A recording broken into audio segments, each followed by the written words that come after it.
Ladies and gentlemen, the Bandai Falcon, and just one moment, I gotta get my receipts from the old hobby store out of my paint stained fingers.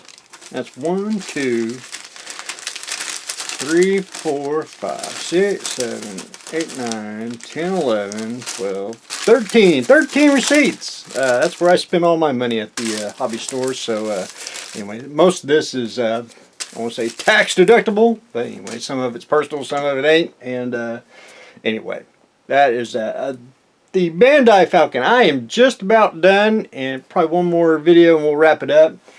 I went in and got the canopy on, put a wash on it. I did a little bit of weathering. If you ever notice on the, a lot of people do it, and that's, they streak the vents. It's on there. This is the best example, I think. Where is it? Where is it? The Bandai, the folks at Bandai who built it, now you can see the streaks coming down wherever I'm at, coming down. It's faintly there. I mean, everyone, I know a lot of people exaggerate on it. Again, I tried to keep it down where it's very minimum as well.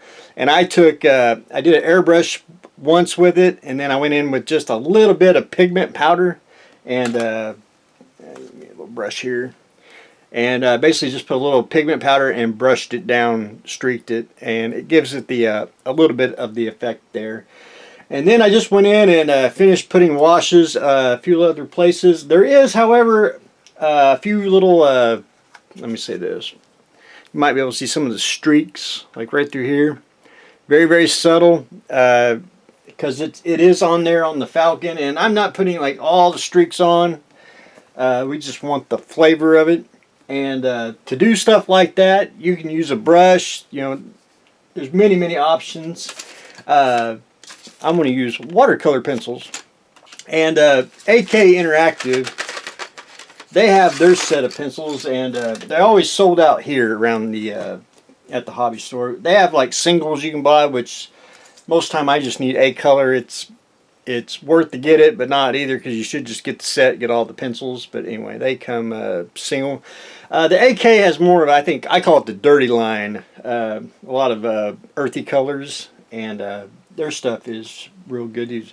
The water pencil AKs, or whoever makes it, even the cheap, art, I got these on clearance for $1. There is videos out there that shows how to use it. However, there's one thing they don't mention right off the bat, and that is, I like to use my cup of clean water for the paint brushes. This should be mentioned first. You need water and your colored pencil. They do mention it once you start watching the video, get in it, but that really should be mentioned first, because a lot of people think that you're just going to color in the model itself, and I haven't done the bottom. I'll use this as an experiment when I shouldn't, but anyway, I will do it. Say right here you want a streak going this way. You can take Mr. Pencil. You can do it dry, and it's very, very subtle.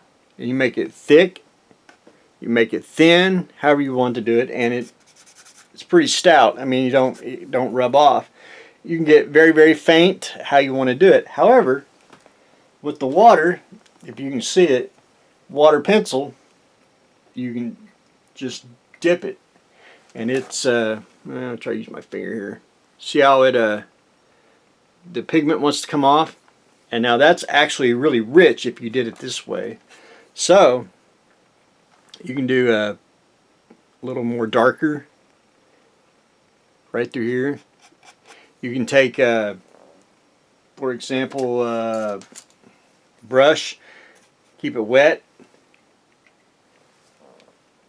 and you can blend it out and make it dark at one end, light at the other, just by blending it. It's just, it's very, very versatile what you can do with the colored pencil, and there's a lot of stuff, especially browns. I buy a lot of the, not silver, dark, that one's rain marks, chipping color. which is more of a kind of a greenish gray, and dark aluminum. That's what I like to use for scratches. And you just go in there again, even with the base coat, you know, even like decals, you know, you can make your little chips here and there, and it's very, very subtle. That's the one thing that I always like to preach on weathering. Very, very subtle. You know, it looks good when you get up on it. You can actually see where the rain streaks or, you know, rust marks or whatever. But anyway, that's the one thing about colored pencils that, or not colored pencils, watercolor pencils, really, really shine. But anyway, I did forget one thing, and that was there's a little damage mark on the top there, which again, always go back to your reference. So I put that on, got that taken care of. I'm just down to taking Mr. Colored Pencil here and just going in and doing you know, very, very little streaks. I'm not, you know, it's probably all over.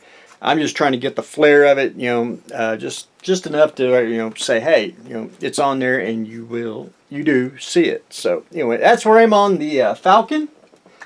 The base I repainted, and you probably, a little shiny, I guess.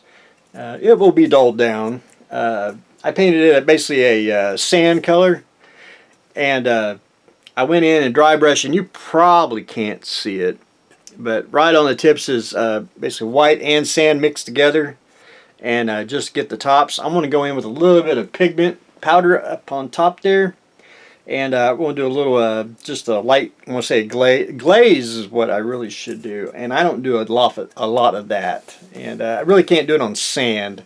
I don't think it'd look right. A glaze is like a wash. It's just a little bit basically thicker, and you put it on. For example, where's Mr. Brush here?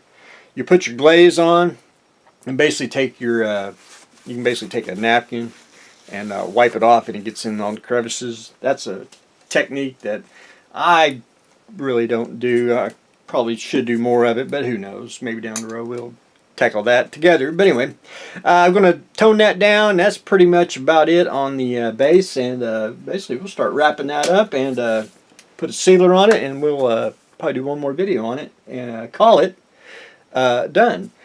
Jinx, I know some people bating breath, you know, can't wait for me to paint a figure. Anyway, I got another coat on her. I need to do one more coat around the legs. As you can see, it's kind of showing through the original color, which anyway, when things are drying and you can go paint something, then when that dries you can go and paint something else. But anyway, that's what I'm working on Jinx, so hopefully get her mostly painted, and she's basically going to be and I got to fix her hood, put some epoxy sculpt on there and fix that, and just a little bit of painting, and for the personal collection, you know, I always like my G.I. Joe Classifieds to be unique. That's where I am on Jinx, and I think next video we'll start something else, but I gotta wait till it gets here, and I'll show everybody what's that when it gets here. But anyway, that's what I got going on today. Going to start a new project next week. We are painting Jinx, and we're getting close to being done on the Bandai Falcon. So that's what I got going on today, so stay tuned for the next exciting episode.